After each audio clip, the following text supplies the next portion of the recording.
coming up on Choppers Politics. I wouldn't dream of offering Boris Johnson advice, because if you offer Boris Johnson advice, he tends to say, yes, absolutely, of course, quite right. And then he'll go and talk to the next person and change his mind. Hello, I'm Christopher Hope, Associate Editor for Politics at the Daily Telegraph, and welcome to Choppers Politics Podcast. It's been the week when two of the great obsessions of this podcast and the Tory party over the past 6 years dominated Westminster: Boris Johnson and Brexit. Now, Boris Johnson's chickens came home to roost somewhat, with the former PM grilled over what he knew about illegal parties during the COVID lockdowns in number 10 Downing Street. And an expected rebellion over Rishi Sunak's Brexit deal fizzled out. With me on Choppers Politics Podcast, we're discussing both of those key issues. Conservative Home's editor, Paul Goodman, will give us his analysis of whether it's over for Boris Johnson, while Simon Clarke MP, a former cabinet minister and Johnson loyalist, will say why he voted against the government on the vote on the Windsor Framework. And finally, Johnny Mercer, the outspoken Veterans Minister, will be setting out his case for why it's not all lost for the Tory party ahead of the next general election. But first up, Paul Goodman is one of the keenest observers of Conservative Party politics. He joins me now in the Red Lion pub. Paul Goodman, editor of Conservative Home, a former colleague at the Telegraph. Welcome to Choppers Politics Podcast in the Red Lion pub, your favourite haunt. Of course. Of course it is. You are one of the most acute observers of Conservative politics. Is Boris Johnson's political career over? It's hanging in the balance today. Thursday. Today, Thursday. And he has a long history of bouncing back after terrible scrapes and problems that would have finished a lesser person off. But at the moment, it does look pretty grim for him, not only because of these goings on with the Privileges Committee and its inquiry, but the fact is he went out yesterday to lead a revolt against the government in the company of two other previous Conservative leaders and at least three, I think, other cabinet ministers. Ian Duncan Smith, Liz Truss, Priti Patel, Simon Clarke, Jacob Rees-Mogg. So it's all these grand former officers and generals. But did the troops follow? No. I mean, it was 22 people in total. The European Research Group is saying you've got to count all the abstentions, which you should not do, because you know as well as I do that some people abstain because they don't like a measure. Other people abstain because they're with the kids, or they're ill, or they're on holiday, or they're on an overseas trip, or whatever. So Boris Johnson's strategic situation at the moment looks pretty bad. And the optics are awful, aren't they? That, to me, is a photograph of the year will be Boris Johnson swearing on a Bible to tell the truth to his work colleagues, by and large. The optics are bad. And from the point of view of the court of public opinion, he's in a very bad place, because anyone who suffered because of COVID, well, not everyone, but most people, surely. It's so personal. They'll be very angry about what happened. So you start with that group. Then the whole group of people who actually don't really care about COVID or lockdown, but just hate Boris Johnson anyway. This is a sort of big group of people. But the point that keeps striking me about it is that he's not being judged by this committee on whether he broke lockdown rules or whether there were or weren't parties in Downing Street. It's about a quite narrow matter of whether he deliberately and recklessly misled Parliament. And I felt, looking at it yesterday, that you could argue it either way. It's difficult for him really to claim he's in the clear, but the penalty seems to me to be absurd. The penalty is that there's this recall procedure. There's nothing to do if he's banned for more than 10 days. If he's banned for more than 10 days. If the committee bans him for more than 10 days, a question we'll come to in a moment, I'm sure, he can face a by-election triggered by only 10% of his constituents. And it seems ludicrous to me that, first of all, you can only call a recall ballot if MPs let you. So the whole procedure is too tight. But in another sense, it's too lax because only 10% of the constituency have to are required to sign the ballot for there to be a by-election. And frankly, most constituents hate elections. Yeah. And if you go to the good people of Uxbridge, I'm actually not sure they're clamouring to have a by-election with Boris Johnson in the middle of it. They're going to get their say in a general election before too long anyway. The opportunity to remove Boris Johnson from politics could prompt people to start buying second homes now in Uxbridge and West Ruislip and register to vote and have their say. Yep. I mean, he rouses such passion, doesn't he? Do you think there's a fair dealing here with Johnson? There is something called, I call it Boris derangement syndrome. Whenever he does anything, it makes you feel mad. I mean, there's always Boris derangement syndrome. And now look, I don't want to be dragged away from this podcast in chains through committing a kind of contempt of Parliament and in any way casting aspersions on the splendid impartiality of Harriet Harman and her committee. But it is a fact, without endorsing all the stuff from the Johnson supporters about kangaroo court, you have to face the fact this process is not judicial. It is political. It began with a political vote to set this inquiry up, and it will end with a political vote. And the judge and jury are politicians, because and the judge and jury. You may not know, I was the one who revealed Harriet Harman's tweets last April. That's right. And looked at it and said, how I was saying then, or wrote then, how on earth can you possibly be a fair dealer here? And she wouldn't comment, and never has commented on No, that's tweets. right. And she said then, if he'd broken the rules, he should resign, or words to that effect. She did, and from one point of view, every MP is tainted in the sense that they come to a committee like that with a view. On the other hand, I thought, and I've sometimes been quite waspish about my former colleague Boris Johnson, with whom I worked for 6 years, but I felt he had a point, really, when he raised Harman's tweets in the session. And frankly, looking at Harman's body language yesterday, I was surprised she wasn't sitting there with a black cap on. And particularly when Chris Bryant, her predecessor, quit, didn't he, after saying that Johnson should resign in a Sky News interview last February or March time. So it's not all over for Johnson, do you think? I mean, do you not think, though, that that's almost irrelevant in a sense that it feels to me like politics is moving on, that Sunak is being competent? One rogue poll this week gave Tories a 10-point deficit on Labour, but is politics now moving on away from Johnson anyway? At the moment it is, but you've got to remember, in our trade, we see the market overreact. Something goes wrong for someone, we say they're finished. It goes right, we say they're riding high. So it's true, I think, that Rishi Sunak is providing orderly, calm government after the chaos of last year. And my suspicion is that I can't prove it, that your average Conservative MP, despite the worrying position for them in the polls, is quite grateful for it. But, what looks great today doesn't necessarily look great tomorrow. And you're talking about the May local elections, which could be a disaster for Sunak. We are. Although it's quite important to remember that the local elections are followed bang by the coronation. So the coronation weekend news will wipe out all the usual. There'll be a delay. Well, in terms of the response in Westminster to the results on Friday morning, won't there? Yeah, there will be. The fact there is a delay in itself may affect the response. If the results are very bad for the Conservatives, which, they have every interest in briefing at the moment, and MPs are not as they would normally be at that weekend, but are all sort of caught up in the kerfuffle about the coronation. But they might have an effect. They may have their, these councillors are the guys who get the votes out for the MPs. They'll be on the phone all weekend.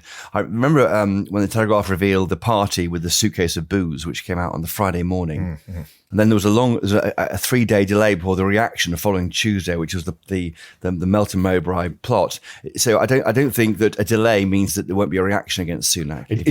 It doesn't necessarily, but I think it must be helpful to them on the whole not to have a normal political weekend. Although you may have a point in that if your MP's at his local street party, where he's being beaten around the head by former councillors who just lost their seat, maybe that makes a difference too. And at some point, these MPs will look, won't they, at the prospect of winning an election at the end of next year and think, I like being an MP.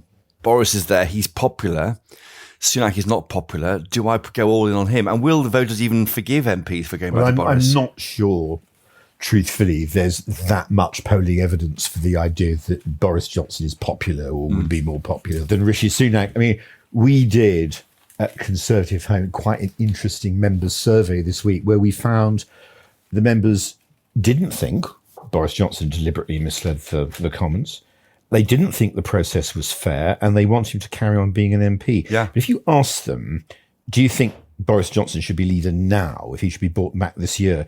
Support came down to about 1 in 5. So in that sense, at the moment, the dogs are barking and the caravans are going somewhere else. I'll come to my last question in a minute about Boris Johnson, but just looking at my Telegraph noisily next to you in the pub here, the headline in the Telegraph on page 7 on Thursday is, with all eyes elsewhere, the PM shares news of his tax return. How damaging is this tax return that he pays just an effective rate of 22% on income running into 4.4 million?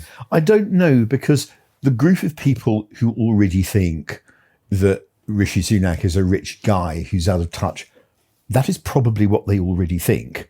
So I'm not sure that the news of this tax return really will swing people into that column who aren't there already. I mean, it is rather interesting that it's quite a low rate. someone who's better off certainly than me, and I presume Christopher than you, is paying tax at that rate. It is interesting, but I don't really think it's going to change the price of parsnips. No. Now, listen, you were at the Telegraph, you were Boris Johnson's editor for 6 years, which is a whole different podcast. Let's not go into that period of your life. But what is your advice to him now? Does he maybe accept that he can't come back before the election and go all in and say, come on, guys, get behind Rishi? Is that what you do? Or what does he do next? I wouldn't dream of offering Boris Johnson advice. If you offer Boris Johnson advice, he tends to say, yes, absolutely, of course, quite right. And do the opposite. Then he'll go and talk to the next person and change his mind. I mean, he's in a situation where really the only thing he can do is carry on sort of plodding forward like Bilbo Baggins in The Hobbit. I mean, he's not the master of this inquiry, and, he'll have to decide if they impose a penalty of 10 days or more, what to do. I must say, I think this recall provision is so absurd that I rather hope they don't. And just finally, if it's fewer than 10 days, he can be leader again. If it's more, he can't be. I mean, no, because you never know what's going to happen. I mean, but if he's banned, he gets through it. Does he? Fights again? There is a world in which he's barred for 10 days. There's a recall petition. He loses a by-election, goes off in disgrace. The water's kind of clear about a year and a half later, and he comes back as MP for Chuffnell Poges with a majority of 25,000, and everything's changed. You can never, ever, it's not so much write off Boris Johnson, but today in politics is never like tomorrow. On that note, Paul Goodman, the editor of Conservative Home, thank you for joining us in the pub this week on Chopper's Politics Podcast. Thank you. Paul Goodman there. It was a big week too for Brexit, with Rishi Sunak's Windsor Framework Brexit deal sailing through the Commons with barely a scratch.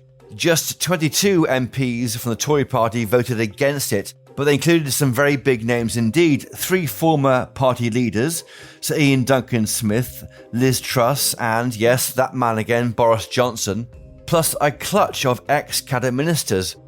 And one of them is here now, Simon Clarke, the former Levelling Up Secretary. Simon Clarke, welcome to Chopper's Politics Podcast. Great to have you on. Morning. Why did you rebel over Rishi Sunak's Brexit deal? Because in the end, I think we had a better solution available to us, which was the legislation that both Boris and Liz had been taking forward to effectively disapply large parts of the protocol unilaterally. And that would have brought complications. There's no question that the fallout in terms of our relationship with the EU would have been very difficult. But it would also, and this is the critical point for the purposes of yesterday's vote, have brought the entire of the United Kingdom out of the trap that the protocol represents. Whereas with the best will in the world, the Windsor Framework only represents an easement of a relationship which is fundamentally unequal, and it perpetuates that relationship. Isn't that a natural consequence, though, of having an open border? One of your colleagues was sending me a note yesterday, one ERG member who voted for the deal said you can't have pure sovereignty because even with an international treaty, when you have an open border, you have to have some kind of arrangement. Well, the UK would never impose a hard border on the island of Ireland, and the onus would therefore rest in those circumstances on the EU, and specifically the Irish, as to how hard they wanted that border. So why don't we call their bluff then? Well, quite. Why don't we call their bluff? This has been, frankly, the perennial frustration of the last 6 years. It obviously flared up in 2018-19, and it is flaring up again now, that I do not believe there are any rational circumstances whereby we need to have a hard border on the island of Ireland. It's the purity of the EU single market. It is, absolutely. And frankly, their single market seems to trump our United Kingdom every time. And that is the frustration. We've ended up in a situation whereby there is a pretty hard border, not on the island of Ireland, but down the Irish Sea. Even in companies in the Green Lane have lots of paperwork, don't they? Correct. And critically, the Green Lane itself can be revoked if we use the Stormont brake. So the much vaunted Stormont brake, the safety mechanism in the Windsor Framework, if you trigger it, then the EU have explicit rights to retaliation, and that retaliation can go up to and including removing the Green Lane. And it's complicated too, to trigger the Stormont brake. It's hardly an easy thing to do. Well, it's not. It's hedged with a lot of conditions. It is not something which I think it would be easy to exercise in practice. And the ERG's analysis compares it to the brake that Norway nominally has by virtue of her EFTA status. How often is that triggered? And the one time Norway tried to use it, they failed. So look, I think we have to recognise that it is optimistic at best to think that the brake would be a routine mechanism to prevent EU law from being imposed on Northern Ireland against her will. Isn't the truth that just people, MPs, journalists, ministers are just bored of this row and want it over? And they're sacrificing sovereignty to do that? Well, that would be one interpretation. It is my strong view that it would have been better to have proceeded with the legislation which had already cleared the House of Commons, which was in the House of Lords. And if the Lords had kicked up a fuss, we could have imposed it through the Parliament Act by going back to the Commons again. We have decided not to do that. It comes with a irrecoverable loss of sovereignty. That is why so many Tory MPs abstained yesterday. And of course, this is the bit of the picture which needs to be factored in. Nobody That's wants... 42, I think. From memory. Quite. And, some of those will have been slipped for legitimate reasons, but many others... 48, forgive me. But anyway. Right. Well, the point is that clearly there is deep unease within the Conservative Party. I agree. I think fundamentally Brexit weariness sits at the heart of some of the decision-making calculus here. But we will regret what happened yesterday. That's my view. I would not have rebelled lightly. It's a big deal as former cabinet minister. It's a huge deal. And it was, in the end, only those of us who I think have very little to lose under this administration, in the end, ultimately, we're going to follow through on it. I know, big names. Because three former leaders. The rebellion was made up of very senior former ministers for the most part. And the sad reality is that we have been pushed into doing that because the government has chosen not to proceed with a better solution which was open to it. You say the government, that's Rishi Sunak.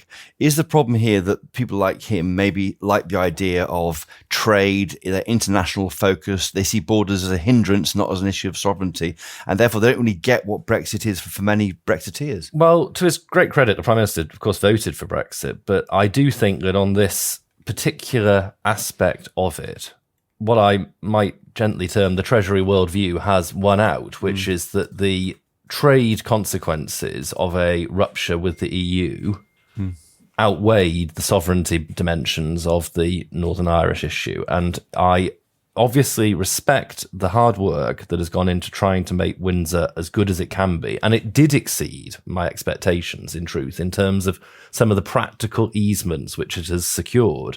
But it doesn't resolve the sovereignty question. And that goes to the heart of what Brexit is meant to be for many well, people. It can't be an unequal thing between GB and NI. Is it over now, or should Rishi Sunak go back and negotiate a new deal, as Priti Patel was arguing in the Telegraph? I certainly think that this would be an unhappy position for us to find ourselves into the long term. My worry is that once you have foregone the negotiating leverage that our legislation in the Commons and the Lords had secured us, once you remove that threat from the EU, what incentive have they got to revisit this question? I don't think they've got any. Now, of course, you were voting on a day of big drama in Parliament. Boris Johnson was being effectively tried for his political career by colleagues of yours on the Privileges Committee. Have you talked to him overnight since? It's Thursday morning, the next morning? Only to say how sorry I am that he's been placed in this position and how much I personally felt the committee overreached yesterday in terms of the tone of proceedings, which felt, to me, extremely aggressive. Trying to get him annoyed, weren't they? Yes, I think so. And the reality is that what happened in number 10 has been stripped of all context by these proceedings. This was a building which was operating under the most enormous pressure in the face of this devastating pandemic. People there were working 17, 18 hours a day, every day for months. And Boris had a responsibility to try and keep them as sane as they could be under these appalling strains, which weren't just linked, obviously, to the hours, but also to the stakes that they were working for.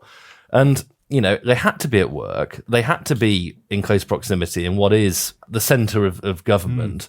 And I don't believe for a moment that Boris did anything for pleasure. Well, he wasn't there for the egregious examples, and he admitted some part of these events, he would say, went on too long, and the events he's been on the hook for looked like quite anodyne. Well, exactly. Anodyne is exactly the word I've used. It's incredibly frustrating that the birthday party for which he and Rishi were fined, I mean, that was ludicrous in my view. But the reality is that he was not there, as you say, for the undoubted wrongdoing which occurred, for example, on the eve of Prince Philip's funeral. People are angry. I was on Channel 5 on, must have been Tuesday, when someone phoned up from Southport just in tears about the memory of being kept apart from their loved ones at a funeral. It was awful. And they blame it on the Prime Minister. Yeah. Well, they look at his apparent behaviour, and they're just cross with him. And look, I understand the strong feeling all of this evokes, because we all obviously had this awful period of our lives. But I'm afraid it is the simple truth that the people responsible for the government of the country had to be at work. This is the point which I think just has got lost in the heat. I don't believe for a moment Boris was socialising wildly because he wanted to do it. God, he must have been shattered too. And let's not forget, he almost lost his own life in the middle of all of this. He was doing his best to maintain morale and to do what any leader has to try and do, which is the human dimension. And that's why he lost his temper slightly. That context is missing. Well, he is being treated as though he is a criminal by a number of MPs. And, let's not forget, a lot of Labour MPs and SNP MPs loathe the Prime Minister because, of course, he wins on issues that the majority they in that committee are Tory MPs. Well, I mean, ultimately, you can't blame it on the other side, this one. The committee will have to look at the evidence in the round, but I really do hope that when they are making their decisions, that they are not blind to the reality of what was going on in the country at the time that these events were unfolding, and the enormous strain which was inherent for all of those working in that building. It's not looking good, though, is it? I mean, I think he's going to face a ban of some days that could even trigger a by-election. Well, more than 10 days would do so. I obviously, watching the footage yesterday, I thought that the attitude of a number of the members looked quite bleak, but I can't prejudge what they're going to do. I can only, as I say, genuinely hope that there is fairness in the context of the situation, because certainly I believe that in the wider country, that is ultimately the prevailing sentiment of most fair-minded people. Now, just 5 short months ago, you were writing a piece for The Telegraph saying why he should come back as Prime Minister, weren't you? Yeah, and I've made no secret of the fact that Yeah. I believe Boris Johnson is a huge political talent, and I know that on the doorsteps of Middlesbrough South and East Cleveland, he is the person who people are still cross, my colleagues removed. He is the person who people still believe understood what they wanted in 2019, understood the needs of the left-behind communities of places like Teesside better than anyone in contemporary politics. And there is huge regret that he is no longer Prime Minister. And should he come back before the election? Well, look, we have Rishi Sunak as Prime Minister, and I support a Conservative government. Should he come back before the next election? Because the party is still 20 points behind with the rogue poll for 10 points. We are all concerned about our polling situation, but we need, as a government, to work collectively to make sure that we deliver for the priorities of the British people. And I don't think that there is scope for leadership speculation, given that ultimately we have secured some important victories over recent weeks, including critically on the small boats legislation, which we all want to succeed. But you've got a leader there who's paying just 22% tax on over £4 million worth of income in 3 years. How does that play in the red wall? Well, look, there is obviously great respect for the hard work and the huge abilities of the Prime Minister. He is somebody who is undoubtedly. Sal, you're in the pub with me now. No one's listening to this anyway. They most certainly are, Chris. And look, I genuinely want there to be a Conservative victory in 2024. I think a Labour government would be a disaster. We all have a responsibility to make sure that this project succeeds. This project being being in power. This project being to make sure that Britain recovers from the pandemic, to make sure that we address some of the burning social issues of the day, and that we do unlock what I hope can be a bold and exciting vision for a conservative Britain. Just finally on Boris Johnson, as one of his key supporters, is it over for him? It's never over for Boris. Simon Clarke, thank you for joining us this week in the pub on Choppers Politics Podcast. Thank you. Thank you. Simon Clarke there. Now, coming up, outspoken Veterans Minister Johnny Mercer on the future for the Tory party and why it's not as bleak as you might think, and doing the right thing for our 2 million veterans in the UK. Right after this.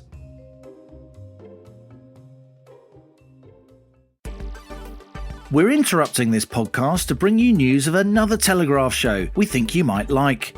It's called Planet Normal, and it's hosted by me, Liam Halligan. And me, Alison Pearson.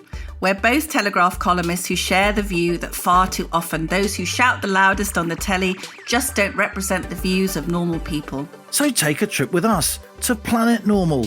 We're joined by some stellar guests, well-known voices from politics, business and the arts. All from different fields, but they have one thing in common. They're at the top of their game, but distinctly down to earth. The good news is I finally learnt what a podcast is and even how you subscribe to it. It's actually quite simple. Search for Planet Normal on your podcast app or click on the link in the show notes for this episode. You don't really know what a podcast is, do you? I am one. Look, I am one. Who needs to know what it is? I am one, okay? Shut up.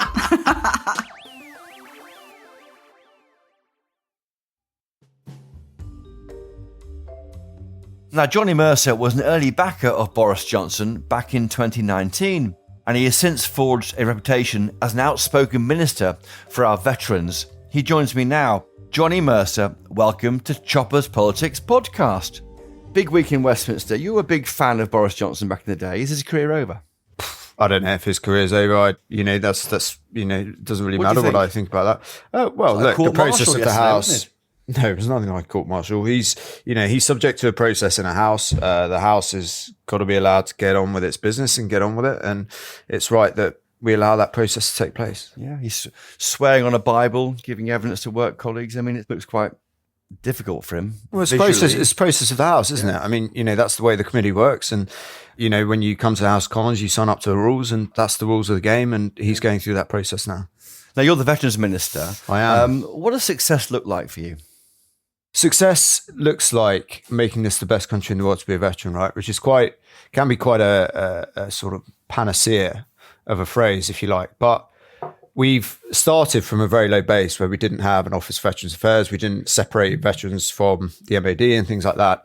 And that does mean that obviously we're coming up on the outside, but it means that we're able to look at everybody else and take a lot of that good practice away from, Five Eyes countries that we're talking to all the time. Well, America, but New Zealand, Australia, Canada, and implement policies that are genuinely going to change lives in the UK. And you look at what we've done, whether it's around Op Courage, a single defined mental health care pathway, 19,000 referrals in the first year is a massive unmet need there. This year, we'll end veterans homelessness. And you'll end it? Yeah, we will end veterans homelessness in this country this year.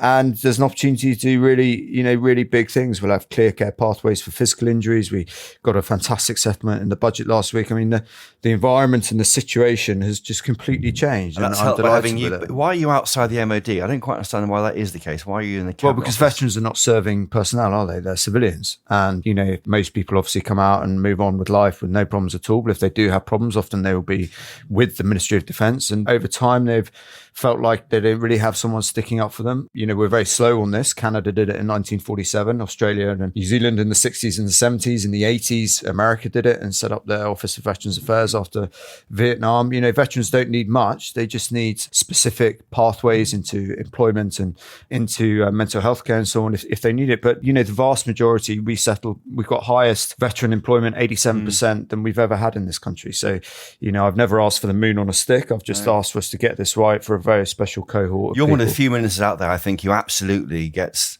the job they're given. I mean, you talked to Jeremy Hunt when he was health secretary. It was given to him, he didn't do a job that he was meant to be doing. He's got it and did his best at it. But, when you resigned over the issue of the Northern Ireland veterans and the Bloody Sunday cry, went over there for the trials. I mean, you've literally travelled hard yards with these people. Well, yeah, I have, but it's not a. I say hard yards. You've walked with them. Yeah. I mean, it's for me. For better or worse, it does feel like a calling, right? So, that's the reason I'm here. I came here because I was fed up with the way this country treated veterans. I looked at our peer nations, and I was fed up about how it felt for them and for the families of those who died, in the wars that I fought in, and. I'm very proud, actually, the Conservative Party has allowed me to come in. I've created the Office for Veterans Affairs. We've got a Veterans Minister in the Cabinet. Okay. And you're right. People do say, sort of, well done you. But actually, I couldn't do any of this stuff on my own, right? It has to be a willing environment from the Conservative Party. I have to have a Prime Minister who genuinely believes in this, like Rishi Sunak does. And that makes me incredibly proud of the party. Independence gives you the ability to call out comments by maybe the Defence Secretary when he says the army's being hollowed out. You say nonsense. Look, I don't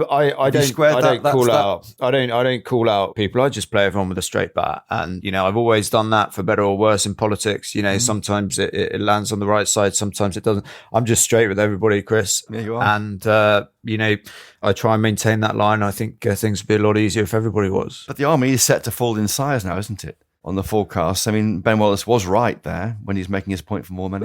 So Ben Wallace makes his comments on defence spending, and he is bidding for a better settlement. And I would say that I've been arguing for better defence spending for years before Ben Wallace became Defence Secretary. That is not a new campaign for me.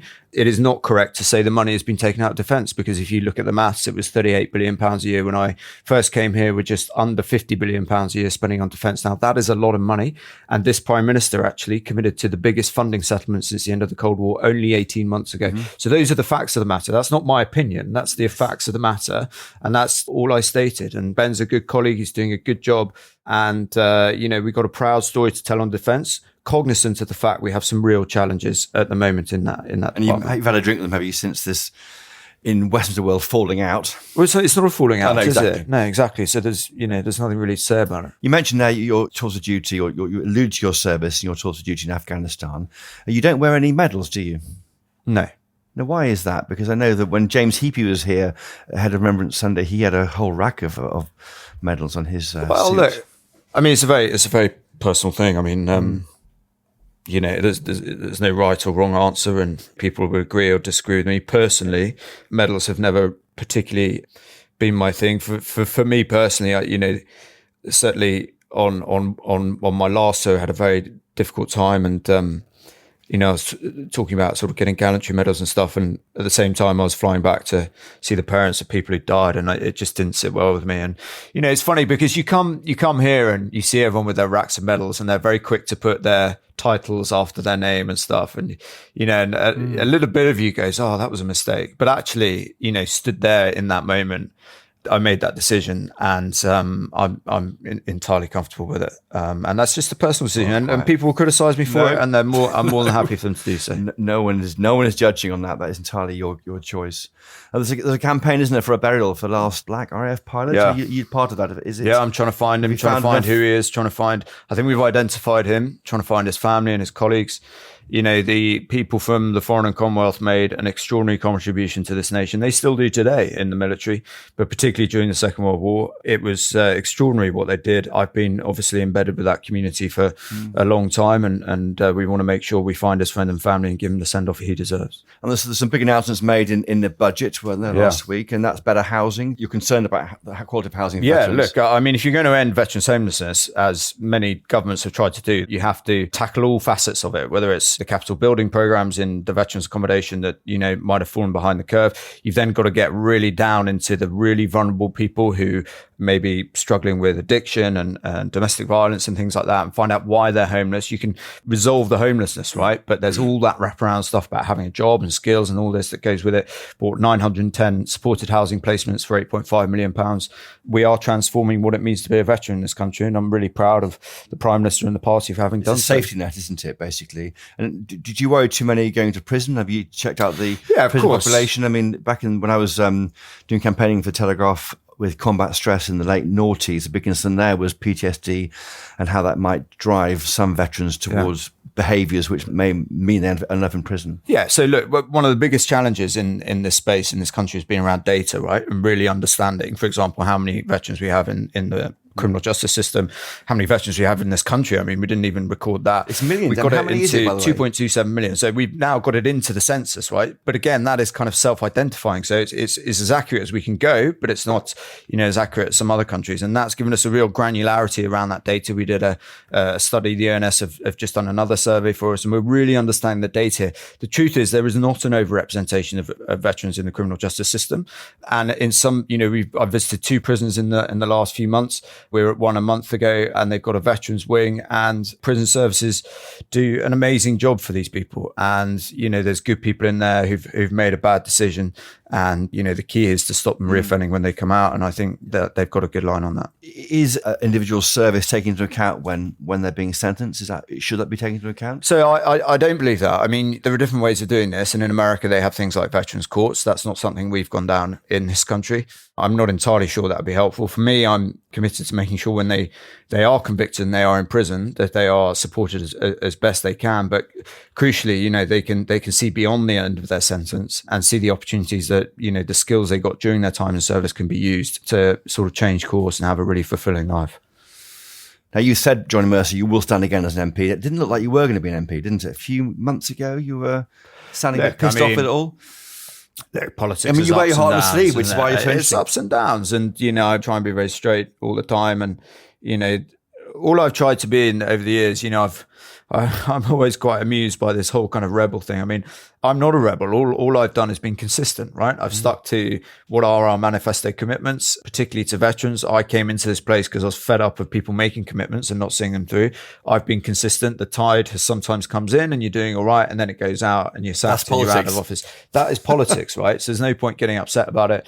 I'm delighted we have a new administration, of course. It's a completely different environment. You can see what I've done in the first 5 months. We have, I've only been able to do that because we are, in a totally You're in different the building environment. now. You're in the right place. Well, it's in a totally different environment to work in, with different people with a different attitude, a different outlook. And, we've got a proud record over the last 13 years. I'm not going to let anyone sort of talk us down on that. Prime Minister, reiterated that from Dispatch Box yesterday. But, this is a kind of a new moment. And if we're going to win a record fifth general election, people will obviously be tired of us. Is that doable? But yes, it is absolutely doable. And I see that every week when I'm out on the doors. I see it across the Commons. Of course, it's doable. I think the lead in the Labour Party, I think in the polls is obviously concerning, but I think it's very shallow. I think it's more of a rejection of us rather than an excitement about the Labour Party. And that means there's a massive opportunity for us to just do this quiet, competent, professional government. And people have seen that with the Northern Ireland agreement, with the small boats work, inflation projected to be under 3% by the end of the year. These are the real things that matter to people. The circus has been very interesting for a lot of people in London, right? But in Plymouth, they're absolutely fed up of it. And they want government to be good, competent, professional, and helping them with their day-to-day life. There's no actual red meat yet for voters, is there? There's no tax cuts. There's no the things which we all think. Honestly, no one talks to me about that on doors in Plymouth. Don't they? No, they don't. They want, I've got 30% public sector workers in Plymouth, right? They want the NHS to work. They want social housing to be addressed. You look at that autumn statement that Jeremy Hunt did. Last November, okay? The capital bills in that were protected, which means we'll get our new hospital in Plymouth, which is what really matters to them because they're using it all the time, right? So, of course, you can spin it, no red meat for the toilet. Honestly, I never see that on the doors. Have you discussed it with your wife, did you, Felicity, about standing again? Because she's been terrific on Twitter, piling in on your battles for you. Which I think, by the way, Mrs. Hope would be the same if I was an MP. So. Right. I generally try not to. Don't encourage her. She's a force of nature, and she's very independent. And she's marvellous. Does she warn you when she's about to intervene? No, not at all. She does her own thing. I'm incredibly proud of her. And also, I'm a big fan of, you can't go around saying you want women to sort of be independent, have their own minds, and then try and censor their outbursts like, some North Korean dictator. Is just a load of rubbish. So, she can say whatever she wants. She seems to be right 99% of the time. She certainly is right. And I'm very proud of her. Well, Johnny Mercer, thank you for joining us this week on Choppers Politics Podcast. Great to have you on. Thank you. Cheers. Johnny Mercer there. Well, that's all for this week, listeners. Thank you to my guests, Simon Clarke MP, Johnny Mercer MP, and of course, Conservative Home's Paul Goodman. Thank you to my producers, Louisa Wells and Giles Gear. But most importantly of all, thank you to you for listening. Please do share your thoughts on what we discussed today by emailing me, chopperspolitics@telegraph.co.uk, or on Twitter, we're at Choppers Podcast. Is it over for Boris Johnson? Is Brexit done? Please do tell me. And as ever, please do sign up to my daily Choppers Politics newsletter. It goes straight into your email inbox every weekday. The link for that will be in the show notes for this episode. And don't forget my weekly Peterborough Diary gossip column, out on Fridays at 7 p.m. online or in Saturday's newspaper. And as ever, please do buy a copy of the Daily Telegraph if you can. I know you won't regret it. And we're back on Monday for a special edition of this podcast on the eve of the announcement of the next First Minister of Scotland. Until next time though, cheerio!